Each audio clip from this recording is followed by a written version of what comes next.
The Moving Iron Podcast is brought to you by these great sponsors.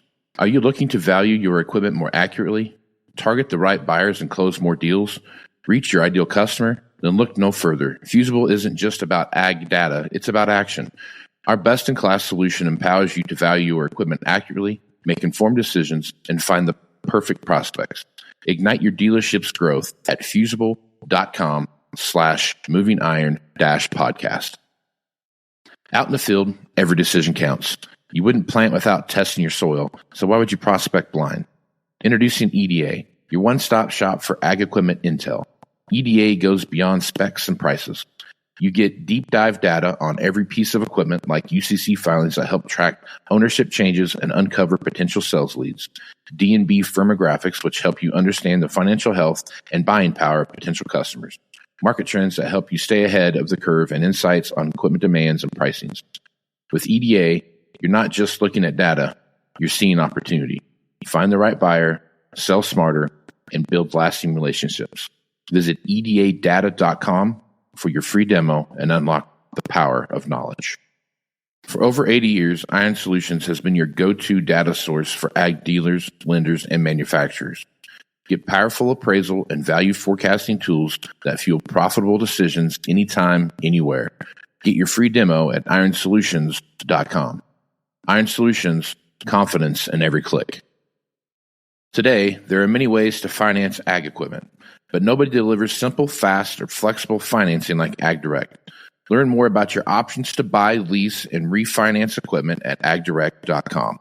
Valley Transportation has been hauling ag and construction equipment across the country for the past 33 years. Call Parker at 800-657-4910 for all your trucking needs. At Valley Transportation, our goal is to help you reach yours. When you partner with Axon, you immediately gain access to a full range of products and solutions designed to meet the complex needs of today's grower. We carry all major brands and sizes of tires and wheels. We specialize in large diameter wheels for large equipment. We have one of the largest OEM replacement wheel inventories in North America. Known for extreme flotation setups, duals, and triples, we have wheels for all makes and models of tractors, sprayers, combines, and grain carts. If we don't have the wheel in stock, we'll custom build, sandblast, and paint in-house. There isn't a more vast inventory in North America dedicated to helping dealers move more iron. With facilities on the West Coast and in the heart of the Midwest, leverage our 230,000 square feet of indoor inventory to solve any problem a grower may have. Move more iron with Axon. At Big Iron Auctions, customer satisfaction is our #1 goal. As the 40-year leader in auctions for agriculture, real estate, livestock, construction, and transportation, we are here to serve you. Big Iron will handle everything from start to finish. From meeting with you, to prepping your equipment, writing the listings, and collecting buyer's payments, let us do the heavy lifting for you. We love our customers, and we treat them like family. There's a Big Iron sales rep in your area, so let's get together. To learn more, visit bigiron.com. Moving iron in the 21st century. Hard-working people working hard for you and me. Moving iron time and time again. Through the years you'll find us here. Moving iron. Once again, it's time for the Machine Shed. I respect what you've done in the combine world. But when you step in this ring, you're messing with Thayer and Finnell. And that's something you don't do. Yeah, you're on a different planet now. You got your eyes locked on the world's most combine selling son of a...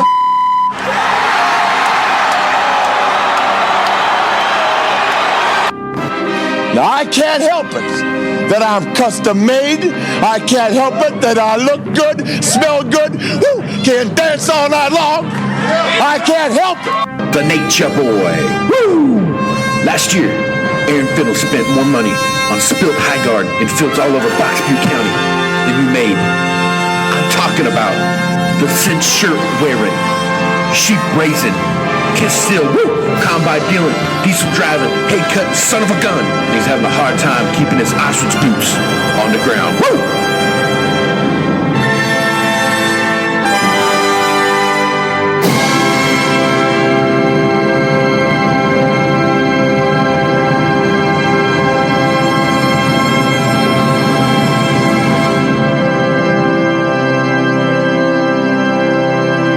Hey, what's rule number one?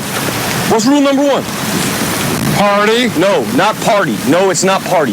There ain't no party like an Aaron Finnell party. Welcome to the Machine Shed. Got Aaron Finnell back here with me to talk about what's going on in the world of machinery. But hey, we'd be remiss if we didn't have our one conversation that we have here that has zero to do with machinery and everything to do with our second biggest passion, which is football. And Aaron, how you doing, buddy? First of all, because an Aaron Finnell party don't stop. Yeah, I'm good. I am good. We have a beautiful sunny fall day in God's chosen time zone, and we're just living life, brother. I've been to several Aaron Finnell parties, and they start out fast, but they are short lived. They are. They're handy. Yeah. You show up at 6, you're sideways by 8. You have a buffet. You go to bed. Yeah. That is you're in bed by 10 still, no matter what. You know what that's I mean? Right. That's why one of my best friends affectionately calls me a sprinter when it comes to party time. All out real quick and then stop. Yeah. That's what we do. Hell on speed, not much on stamina. So that's right. You know, get going there. That's right. This ain't the 2-miler, boys. This is the 100. No, it's you're right there in that. That's for sure. They had so we've kind of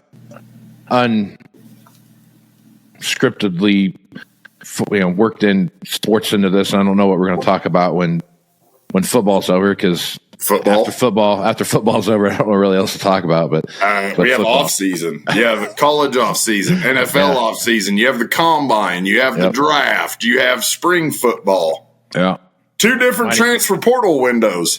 Yeah. And you got Canadian football, so then I could start dust off my Argonauts hat and get after it, Well, hell yes. Go Tiger Cats. That's right. Find out what that's all about. Mm-hmm. I really enjoyed the process. So yeah, let's go watch the football. So I couldn't help just kidding, boys. Night. I love y'all up there. I couldn't help myself but go through this and said, Brian Kelly left Notre Dame to go to LSU because you can't win a national title at Notre Dame because kids are too smart, I guess. Yep. But they seem to have done really well since he left. So maybe he was the problem and not the admission standards, right? They goes down to LSU and they got worse than they have had in the past. So you watch Brian Kelly kind of flap in the wind and do some very animated press conferences from time to time. Probably the funniest thing I saw on the internet last night when I was just kind of closing up my day was that the thing said Nick Saban was going to take the LSU job. And that made me giggle a little bit, because if this was like Nick Saban 5 or 10 years removed from the Alabama job, where he's, Bear Bryant's not even looked at as affectionately anymore as he used to be because Nick Saban's there. But it made me laugh because there's just no way that maybe if he does, great, that's whatever. But it's just one of those things where I'm like, that is the most absurd thing on the planet, because watching someone like that go take a year off from a program and then go immediately back into a program that's going to play Alabama directly in for conference play and everything else. It just makes me laugh to watch that happen, because I just don't see it. For a guy that left the program and went to Congress and testified about how bad NIL is, right, and everything else, I don't see him coming back into the coaching game anytime soon. No. And what is he getting paid to sit there on Saturday for 3 hours? Yeah. A lot of money. A lot of money. He gets paid a lot of money to listen to Pat McAfee be a jackass all day long. And he's the thing about I like about Nick Saban on anybody got a pen? I'll sign up for that. The thing I like about that is that on game day, when he first came in, he was like the Nick Saban that we know and love. Right. He was the very this is how we do it. Yeah. And then now he's like the rat poison. Rat poison. Every once in a while, he gets a good zinger in there. So he's I think he's enjoying it. He's old Grandpa Nick's loosening up a little bit. Yeah. So I think it's funny to watch that thing happen and how that turns around. But I think it's one of those deals where. Well, here's the deal. The man is over 70. Sure. He has a statue in Alabama, a statue. Right. And an office still. Still. Yeah. How's that work, Coach DeBoer, by the way? and he quit. He's not going to go to another school. The man made like what, 10, 12 a year at Alabama? And had the world at his fingertips? Yeah. He does not like the current game between two portal windows, NIL. And the reason is because Lord Saban is no longer Lord Saban. You can't fill your bench full of 5 stars from the South and hide them. Because all of a sudden, that's a starting running back at Ohio State. Oh, that guy's at Boise. Oh, look at this. Your backup quarterback is in the Heisman. Right. Heisman right. Talks, you know what I mean? So, yeah. Stuff like that is going to be interesting to watch. I heard one guy put it this way after who was it? It was when Vanderbilt beat Alabama, I think. Right. It was he put it in a way that I made a lot of sense. He's like, the really bad teams aren't going to be really bad anymore, and the really good teams aren't going to be that great anymore. There's a leveling out there where, right. you can go do whatever. But this also, if you think about it, you remember back in like the early 2000s. Well, look at it this way, Casey. Vanderbilt beat Alabama with kids from New Mexico State. Right, and they almost beat Texas. Right. I mean, Indiana is 10-0 with, other than their starting quarterback, their main contributors are from a Sunbelt school. Yeah. James Madison, because they came with Coach Sig. Right. Yeah. Like, welcome to the evenization. Yeah. This kind of feels like, you can remember the early 2000s when you had, like the Boise States of the world started to get on the map. And a lot of that was they beat somebody in a big upset in a bowl game. Who was that? The Statue of Liberty play. Who'd they beat? Oklahoma. Yeah. Oh, you poor thing. Yeah. They had watching that game was tough because at the time I had a 1-year-old son at the time, and he was sleeping, and it was all I could do not to scream while he was sleeping in the middle at 8:00 at night. But can't spell ouch without OU. Yeah, that's true. That's very true. They had if you watched how those things play together. How's anybody checked on Venables for a minute? That dude, I feel sorry for that guy, man. His tenure there has been plagued from the time he got there. And their defense isn't even good. Like, if anything, they should lose 10-0. Right. I feel sorry for that dude because he got there and when Lincoln left, he took everybody with him, right? Right. Offensively and defensively, mostly offensive guys. But I mean, like he took I think 14 or 15 starters with him when he left. So that was kind of a hard thing to overcome. But look at this. How good were they? They got the same record. Yeah, true. They're both like 4-5 or whatever and dragging ass. Yep. You know who's not 4-5? Who? Tatonka. You know where to find me. We coming. Go Buffs, baby. Yeah. Big 12 champs 2024.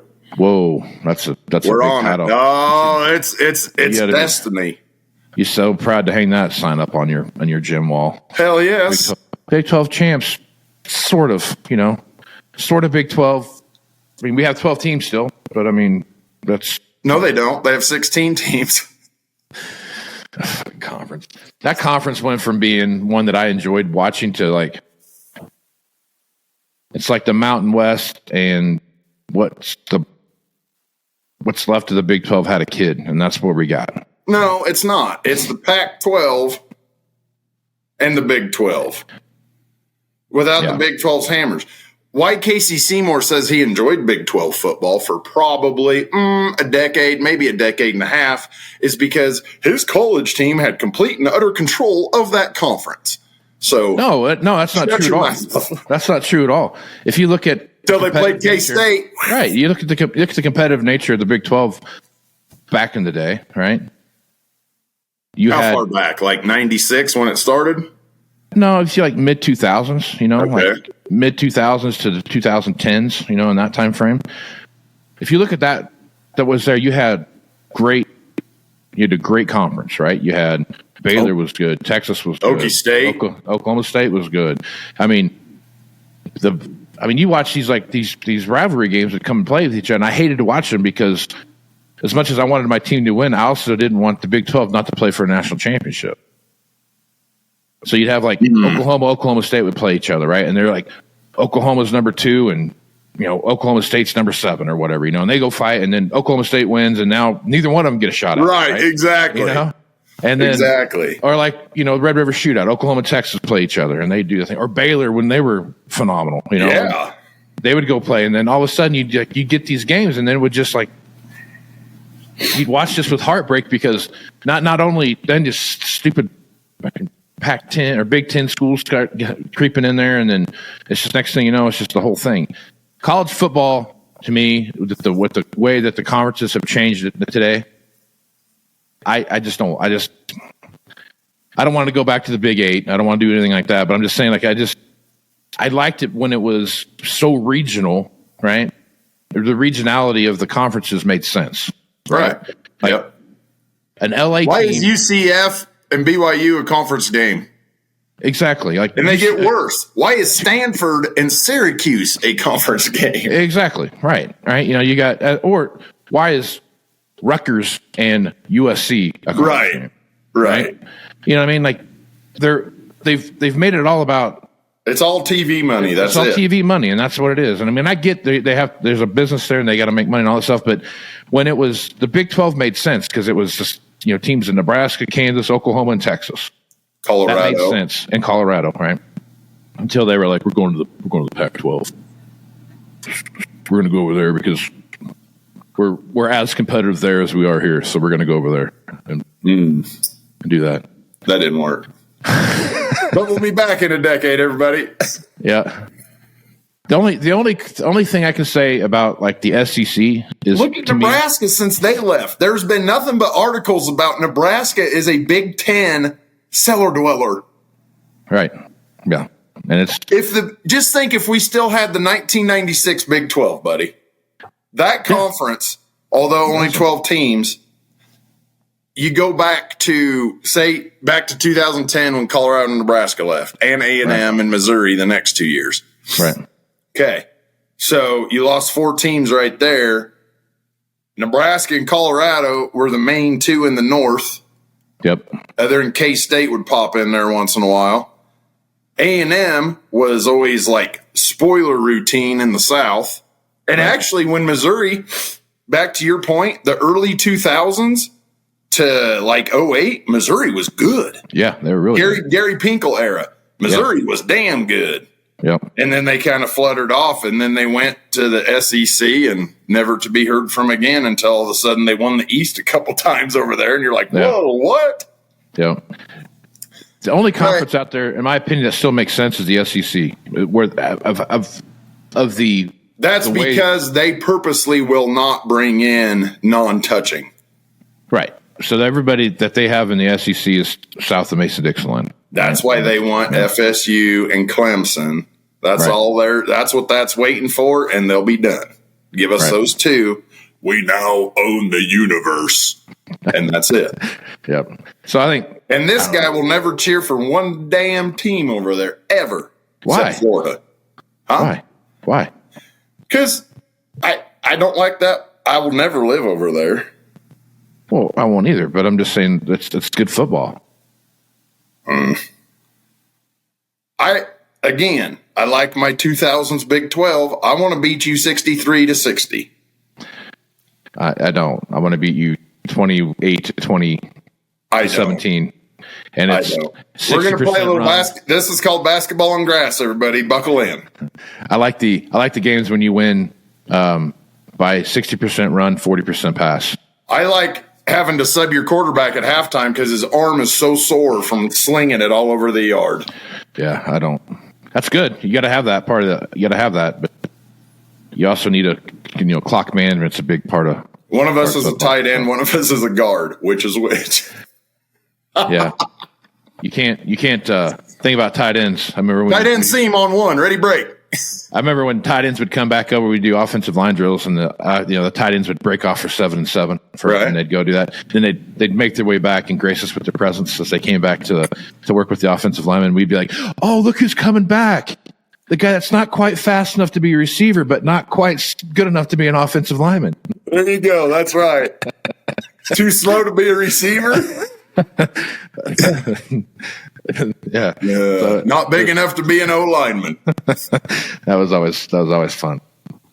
All right, let's talk about some equipment stuff. Hey, yeah, it is called the machine shed, not the practice field. Yeah. All right. Let's beat up on row crop tractors here for a while. I look at row crop tractors as there are way too many 4960s. There are way too many 7140 Magnums. They're just clogging the sales stream. It's way too many of those. You cannot give away those 8410s.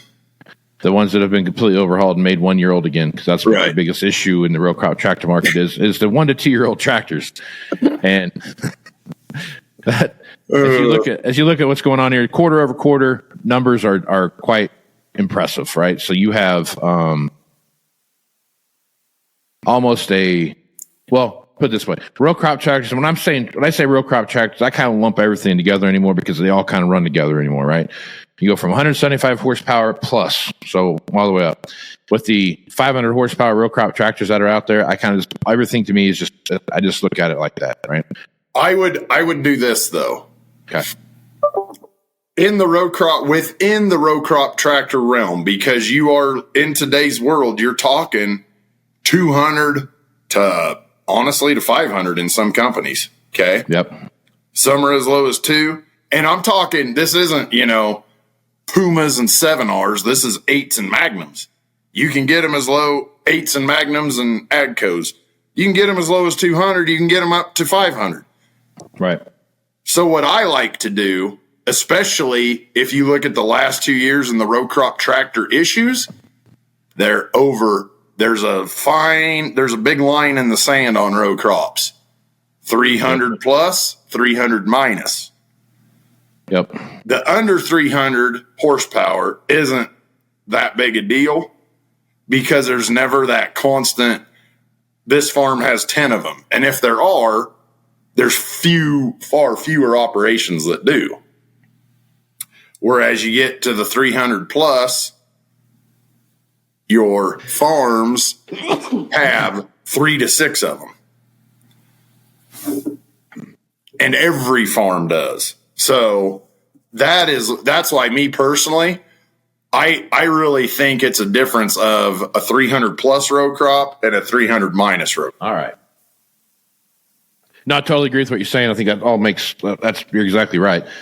The thing that scares me about row crop tractors so bad, would you want to venture a guess the increase of overall inventory since the beginning of the year for row crop tractors since January 1 through today? Today is the 14th of November. Increase in number of units? Yeah, total inventory. And I'm talking 175 horsepower tractors all the way through to a big bud. 830. Numbers wise, I would say it's got to be relevant for you to ask. So I'm going to go with a 2,000 unit bump. I wish it was only 2,000 units. It's 5,746. There's a 50% increase. I was just going to say that's half of the inventory. Yeah. So we started out the year with 11,607 row crop tractors, right? And currently today, we have 17,353.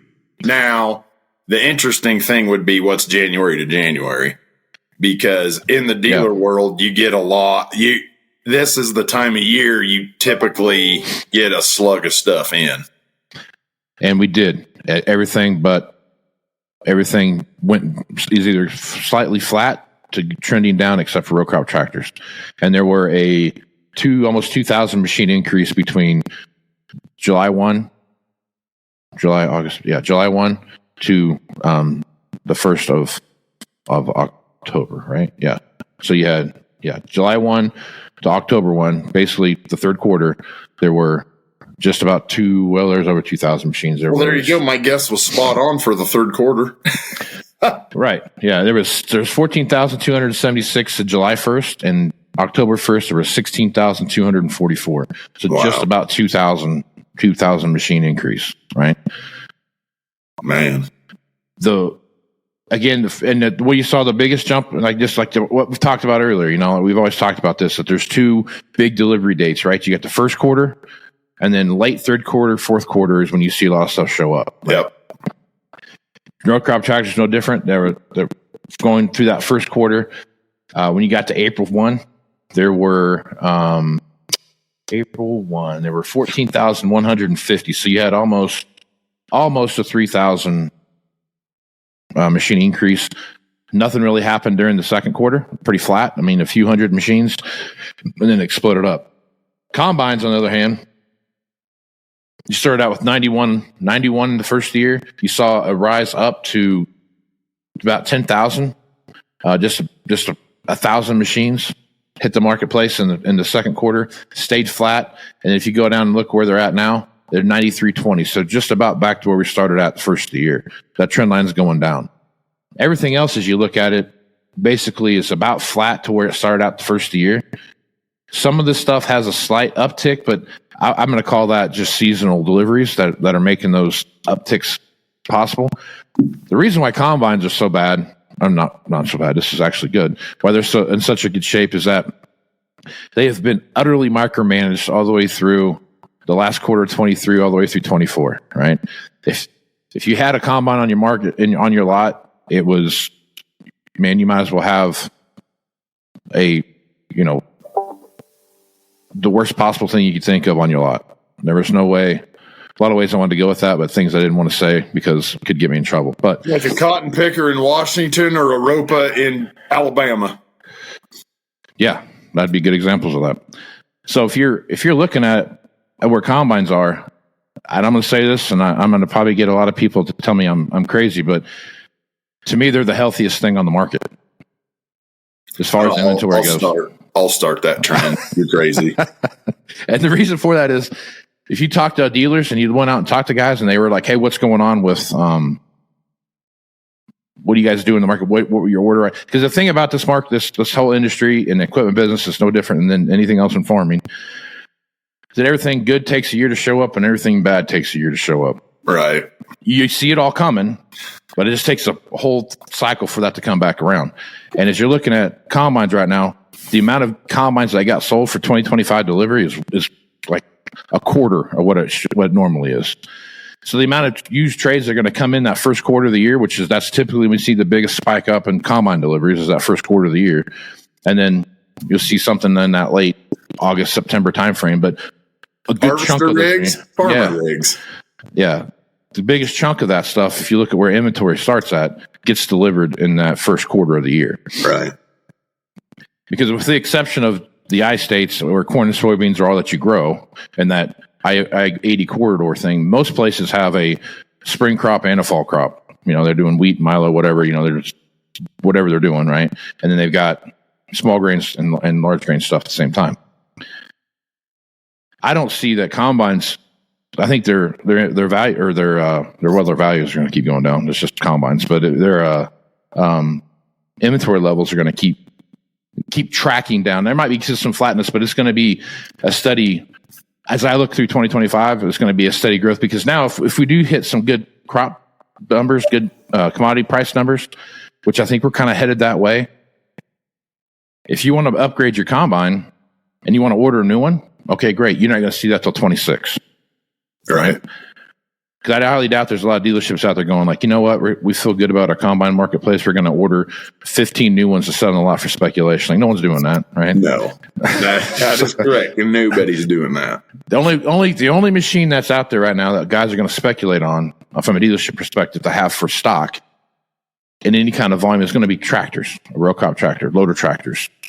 Those mid-level loader tractors, which is weird to say, mid-level loader tractors. You know, you got your typical 150 horsepower tractor, then you're going to have your 175 to 225 horsepower loader tractor, and then you're going to have your row crop tractor after that. Right. Those are the machines that people are going to speculate on. No one's going to speculate on a planter. They're going to be like, let's get 15 planters, stick them out here. Well, I feel good about that. Yeah. The only other thing that could be of a speculation. Because they did a couple years ago, they're probably still there. The only other thing that I think that people would speculate on, a dealership would speculate on, maybe a sprayer. That might be the only thing that they might look at. But there again, you're looking at, are you looking at a 1,000-gallon machine? Yeah, I was just going to say, then you got. What's your guess, right? Everybody needs a 412 and you ordered a 410. Right. You know, and that's, so what's your guess? You know, are you gonna, so to me, the only thing that I see sitting on dealer lots in as far as 2025 model machines go are going to be row crop tractors. And that's going to continue to fuel utility tractors. Yeah, utility tractors. But that's kind of a constant. Yeah. Those are very rarely are those ordered. Yeah, that's like, you know, it's like buying a car, right? You go to the car lot, get your car you're going to get. And sometimes you order one. If you're hyper pretentious like myself, then you got to have a certain number of specs that you want. Right? Yeah, exactly. I'd buy this car, but it doesn't have the heated steering wheel, so I can't handle this. Right. That actually is very important. I'd take that before a radio. Yeah, so you work your way through that, and I don't see a 2025 where row crop tractors aren't treated like combines were treated in 2024. Right. It feels like to me it's inevitable that it's going to happen. Just a little caveat to Casey's comment about combines and the word healthy. He's talking the number of machines, not that everybody's machines are priced right. That because the number of machines, though, people's prices will become more in line. Right, but you're still, dude. It's right here. Supply, demand are weaving together. Right. There's not a combine unless it's old enough to vote. That's probably priced right. That's probably true. Yeah, that's probably true. But it's unless it's before the last glut we had. Yeah. And the thing about combines too, when you start looking at combine pricing, you know, I love these guys that get on here and talk about, I watched an X9 sell for $350,000. Right. That's $1 million, $1.2 million combine. I'm like, it's not. I mean, yeah, that's what the list price is. And yeah, I can go build one on John Deere. That's what it says, but that's not the price. Right. That's not the price. And everybody that's ever built one to say 1.2 obviously picked every damn option that they would not even have on their farm. You have to try really hard to get it that high. I want the 4-track option if you have that, and I'll take that. You know what I mean? Does this one have the levitating? Yeah. Yeah. And so, I mean, as you look at some of this now, I'm still saying, don't get me wrong, $350,000, $380,000, $400,000 X9 combine is a steal. No doubt about it, right? By two. You go out and look at what they're priced out on the used marketplace for $700,000 to $800,000. I mean, yeah, it's an absolute steal, no doubt about it. And somebody's getting their head ripped off. Mm-hmm. The person that's getting their head ripped off on that, it's not the farmer, right? Unless the farmer's running that through an auction himself, that's not who's doing it. The dealer's running that through an auction, and the trade numbers that they gave the farmer is a 1-year roll deal that they do with them every single year, based on $1 per hour, based around the machine that they're operating. It literally has nothing to do. I shouldn't say nothing. It has very, very little to do with what the machine is worth versus the one-off trade. Right. It's all dollars per hour on rolls. Right. And a lot of those dollars per hours are also subsidized by manufacturers' discounts and multiple unit discounts and all these different things that come into play. So it's when you hear someone's trading, that guy's only trading for $200 an hour. Well, yeah, he is, but it's because of the other stuff on the backside too that allow for I can get you at $200 an hour too if you'd like to buy 10 tractors with it and all new heads and all that stuff adds up, and then you see bigger discounts, and that's really ultimately what it comes down to. Now, no one's buying anything at list, right? And ever, no one does that, so that's another thing there too. But this ain't Walmart. No. Nobody's come in and say, how much is that? Okay. Right. Yeah. No one's doing maybe, that. So maybe a 1,500 hour row crop tractor in the year 2020 and 2021, but that was it. Yeah. Hey, is that available? Yep. Okay. I'll take it. Exactly. So when I look at combines, I see a combine marketplace that in 2025 is going to be, I think the number of machines that are out there will have, for once in my career, will have enough demand for the supply that's there. Wow. I really believe that. There's that H word again. Yeah. I just think, I mean, if you look at from what's out there, categorically what's out there, I think combine values are going to match up with not auction values, but I'm talking dealership values, what they see out there and how dealerships are working through their combines and the internal programming that they're doing on used and all the stuff they see, interest rates and blah, blah, blah, blah. That amount of that space will be, for one brief moment in time, there'll be enough demand for those combines for the number of people who want to buy them. The good thing about this is with the lack of machines coming back in on 2025 trade-ins that you see coming in, the good thing about that is that when that customer wants to upgrade their machine, they're going to be taking their 3 to 5 year old machine, their however old the machine is, and moving it up the scale, right? Either they're going to buy the 1 to 2 year old machine, they're going to buy a 3 to 5 year old machine or whatever it is. We're going to start taking that glut of machinery and start moving it down the washout cycle, so that at the end we have it down the funnel. Yep, shove it. Which is going to leave the front end of that washout cycle, knock on wood, with a limited number of machines in it, and then you're going to start filling in the bulk of the machines back into the places where you should have a lack of a better term, an ecosystem that allows for lower priced machines to start flowing through, more farms being updated and those kind of things. That's kind of how I see 25 working out. So basically what you're saying is dealers, because every dealer in the country is always scared to death of combines, they throttled those back right away, and we don't have tractor problems, created big ass tractor problems. Right. I mean, and the thing ever mindful of this. Oh dear God, get a throttle on this at all times, and then these things sell themselves, right? Till they don't. And but I mean, the thing about tractors too is they need to update their combine. But I sure like to get that new tractor. You know what I mean? Like there's the tractor, no matter what, we saw it coming through COVID, right? Right. Supply chain was messed up for every single platform. Didn't matter if you're buying a 1025R or a 8R410, right? It didn't matter. Right. Everything was so jacked up.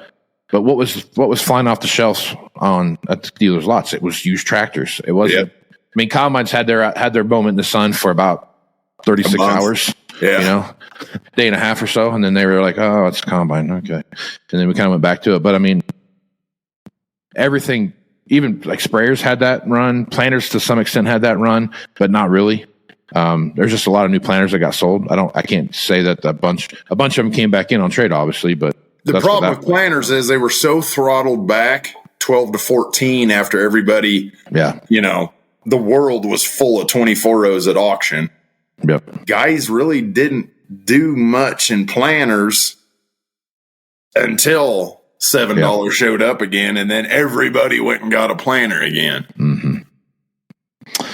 The planters, the planters, the row crops, and the combines were all the first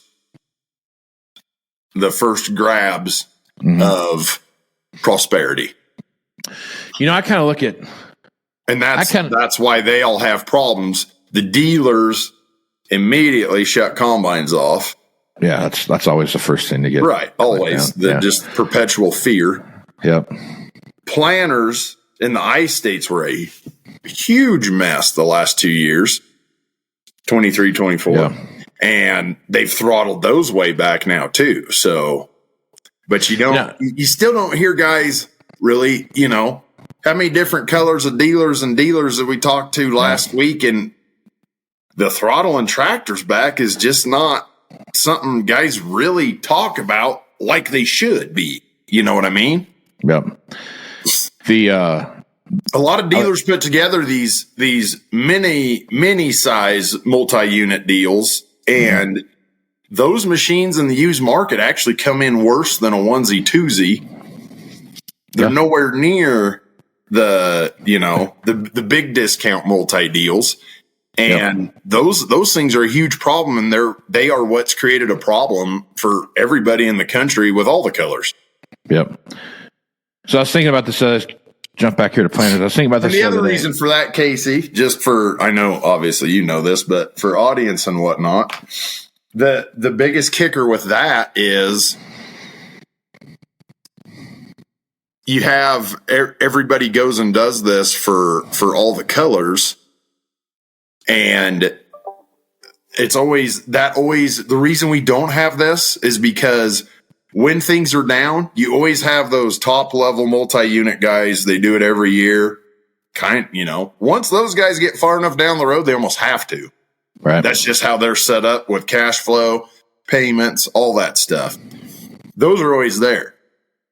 Our 10 to 14 glut and our 20 to 24 glut is all. It's not the one-off. It's not the big multis. It's those little in-between multis. That's what, and they're only there in prosperity. And when things go south, those are the first things shut off. You still have your top level. You still have your onesie twosie. So that is what kind of the root of a lot of the stuff is. So, yeah. Yeah, and I think, too, if you look at – let's go back and talk about planters for a minute. So planters to me is one of those things where I was trying to think about the other day, like what's the best way to describe the current planter situation with the option that you have to buy a planter now, right? Overwhelming. Well, it is overwhelming. But I look at it like this. When the price of gasoline is really, really high, ethanol demand goes up, right? Because you can feed it in there and it does whatever else. When gas price is really low, ethanol demand goes down because it's cheaper to buy gas, right? Same thing on this side over here. More people were interested in doing the upgrade kits pre-COVID than they were during COVID. Because they said, I can spend half the money and update the one I got, or I can just spend twice as much and get a brand new planter to me, and I can make that decision later down the road what I want to do, right? Now we go rewind the tape here and you start looking at where things started settling in 23. More dealerships I talked to had more conversations about upgrade kits and upgrading their planters that way via buying new ones than had conversations about buying used, off the shelf used planters that have nothing to them, right? You should just upgrade what you got in the shed, because they could upgrade it cheaper than they could buy the used one on the lot for, right? This kind of cycle that we see happening right now with the planter thing is, I think, something to pay attention to, right? Because if you go back and look at where planters have been over the course of historically, there were. Do you think this is the foretelling of the kit model? Well, here's the thing. So there were back in 2017, there was 5,941 planters on the marketplace. In 2019, there were 4,931, right? And then 2020, they dropped down to 3,000. And now in 2024, at the beginning of 2024, there were 5,741, right? So since the beginning of the year, if you go back and look at everything that's happened so far, like I said, there was 65, 69 in the market as of today on the 14th of November. There was 58, 82, which those have climbed back to basically pre-COVID levels, right? If you look at where they're at now, we've seen an 11% increase in the number of planters get put back into inventory, right? A lot of that so far this year is just there was still some supply chain disruptions and those kind of things coming into 24, waiting for guys' stuff to get here, and then we're seeing through.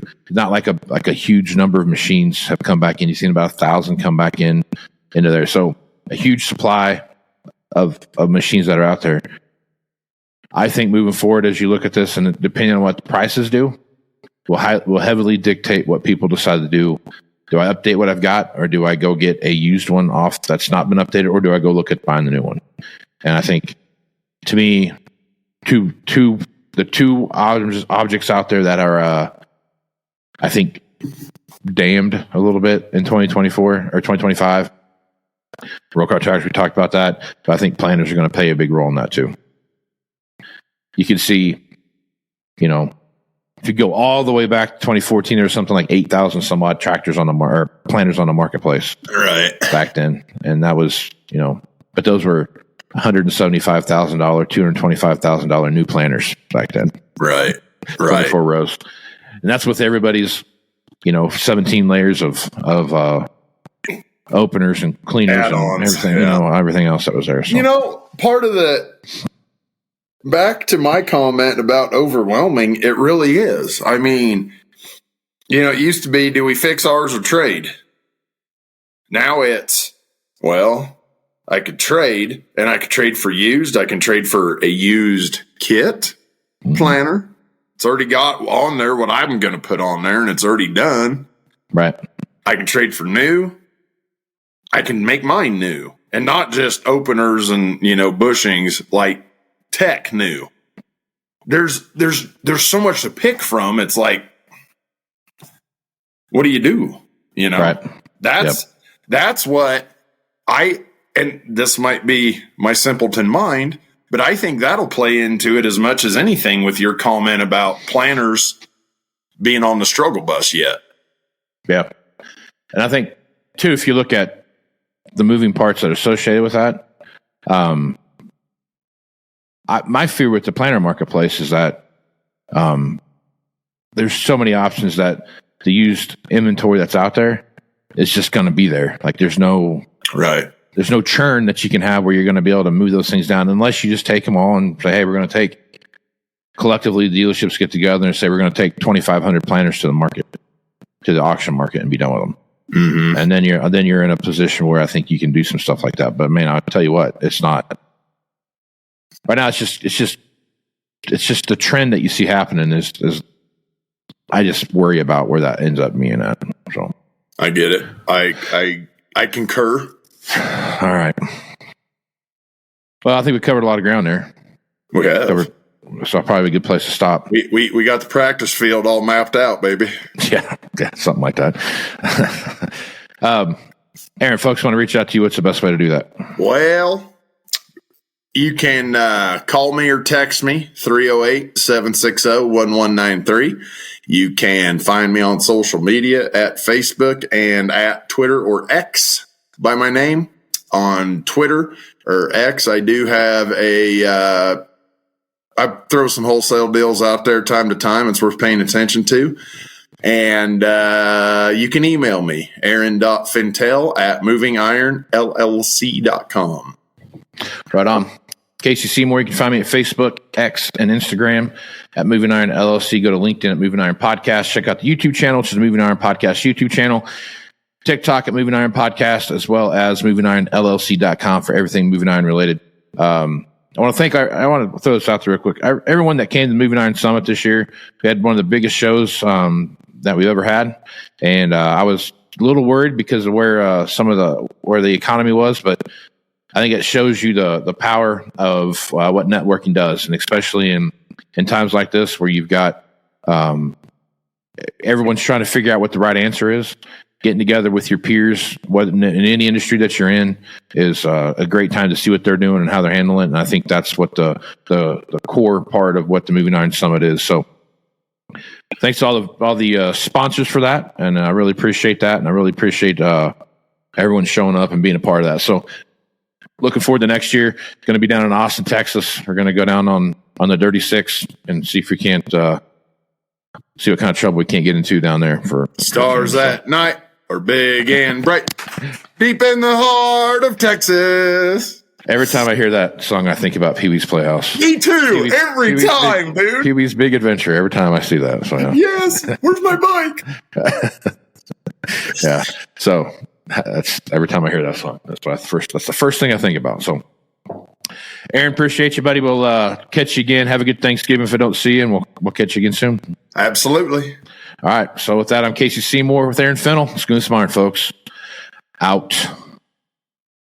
Podcast is brought to you by these great sponsors.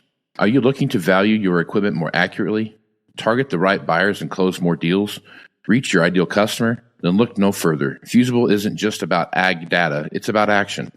Our best-in-class solution empowers you to value your equipment accurately, make informed decisions, and find the perfect prospects. Ignite your dealership's growth at fusible.com/movingiron-podcast. Out in the field, every decision counts. You wouldn't plant without testing your soil, so why would you prospect blind?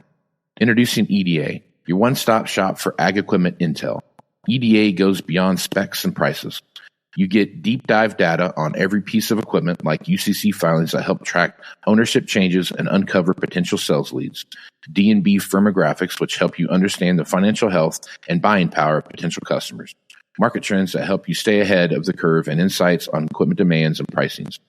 With EDA, you're not just looking at data, you're seeing opportunity. Find the right buyer, sell smarter, and build lasting relationships. Visit edadata.com for your free demo and unlock the power of knowledge. For over 80 years, Iron Solutions has been your go-to data source for ag dealers, lenders, and manufacturers. Get powerful appraisal and value forecasting tools that fuel profitable decisions anytime, anywhere. Get your free demo at ironsolutions.com. Iron Solutions, confidence in every click. Today, there are many ways to finance ag equipment, but nobody delivers simple, fast, or flexible financing like AgDirect. Learn more about your options to buy, lease, and refinance equipment at agdirect.com. Valley Transportation has been hauling ag and construction equipment across the country for the past 33 years. Call Parker at 800-657-4910 for all your trucking needs. At Valley Transportation, our goal is to help you reach yours. When you partner with Axon, you immediately gain access to a full range of products and solutions designed to meet the complex needs of today's grower. We carry all major brands and sizes of tires and wheels. We specialize in large diameter wheels for large equipment. We have one of the largest OEM replacement wheel inventories in North America. Known for extreme flotation setups, duals, and triples, we have wheels for all makes and models of tractors, sprayers, combines, and grain carts. If we don't have the wheel in stock, we'll custom build, sandblast, and paint in-house. There isn't a more vast inventory in North America dedicated to helping dealers move more iron. With facilities on the West Coast and in the heart of the Midwest, leverage our 230,000 square feet of indoor inventory to solve any problem a grower may have.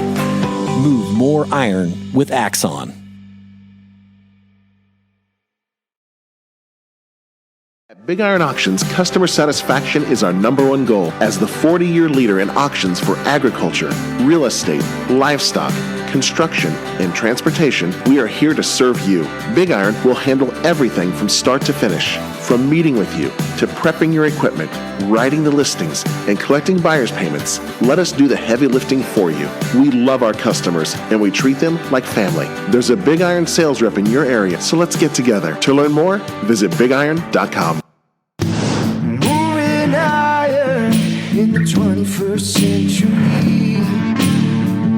Hard-working people working hard for you and me. Moving iron time and time again.